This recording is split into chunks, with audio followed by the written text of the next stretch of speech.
Kama ni mara yako ya kwanza unatembelea chaneli yetu ya Top 5 Media, tunakuomba ubonyeze neno subscribe, kisha kwa chini itatokea alama ya kengele. Tunakuomba ubonyeze kengele hiyo ili uwe wa kwanza kupokea taarifa katika chaneli yetu. Asante.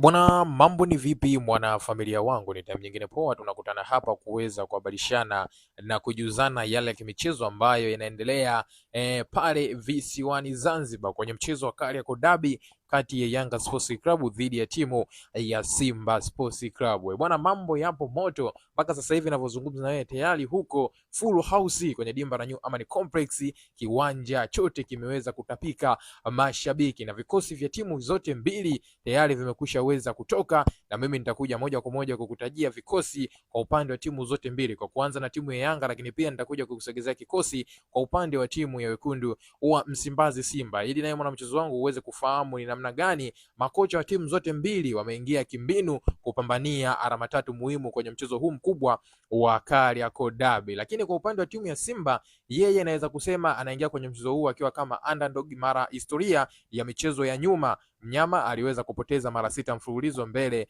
ya timu ya Yanga Sports Club. Lakini kwa upande wa timu ya Yanga Sports Club, yeye anaingia kifua mbele, maana michezo ya nyuma alokutana na mnyama aliweza kushinda michezo yote 6 mfululizo kwenye michuano mbalimbali ambazo timu hizi mbili ziliweza kukutana. Sasa bila kukuchosha wala kukupotezea muda wako mwanamchezo wangu, twende tukatazamia haraka kikosi cha kwanza kwa upande wa timu ya Yanga Sports Club ambacho kinakwenda kuanza dhidi ya timu ya Simba Sports Club siku hii ya leo kwenye mchezo wa Kariakoo Derby. Kwa upande wa golikipa, ameanza golikipa Djigui Diarra, beki nambari 2 ameingia mchezaji Israel Patrick Mwenda, beki nambari 3 Mohamed Hussein Zimbwe Junior, beki nambari 4 ni Dickson Jobu, beki nambari 5 Ibrahim Abdullah Baka, kiungo nambari 6 ni Mohamed Damaro, winga nambari 7 Max Nsengeli. Kwa upande wa kiungo nambari 8 Duke Abuya, mshambuliaji kinara ni Depu, kiungo nambari 10 ameingia Mudasiri Yaya, Prince Mpumelelo Dube akizima eneo la winga ya kushoto. Kwa upande wa sabu ambazo zipo kwenye kikosi hiki, hapa kuna golikipa Abutwalibu Msheri, kuna beki Yao Tora, Bakari Ndondo Mwamnyeto,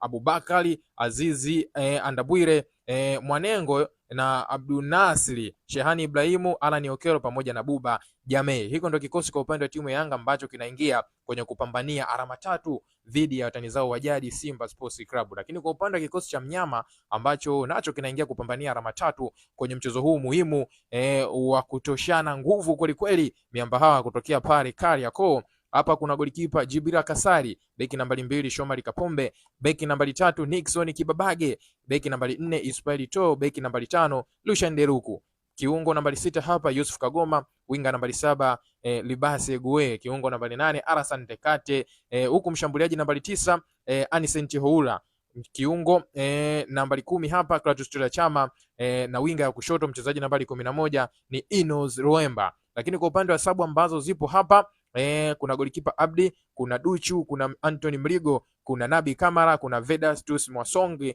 lakini kuna Morris Abraham, kuna Semfuko, Selemani Mwalimu, Nyuma Ema pamoja na Elie Mpanzu. Hiko ndo kikosi kwa upande wa Simba ambacho kinakwenda kupambania alama tatu muhimu kwenye mchezo huu muhimu wa Kariakoo Derby kati ya Yanga Sports Club dhidi ya timu ya Simba Sports Club. Na maoni gani mwana mchezo wangu kuhusiana hiki? Njoo tuandikie kupitia sehemu ya comment hapo, bila kusahau kulike, kushare, na jambo la muhimu kuliko yote hakikisha unakwenda kusubscribe channel yetu kwa kubonyeza maneno mekundu hapo chini ya video hii yaliyoandikwa subscribe.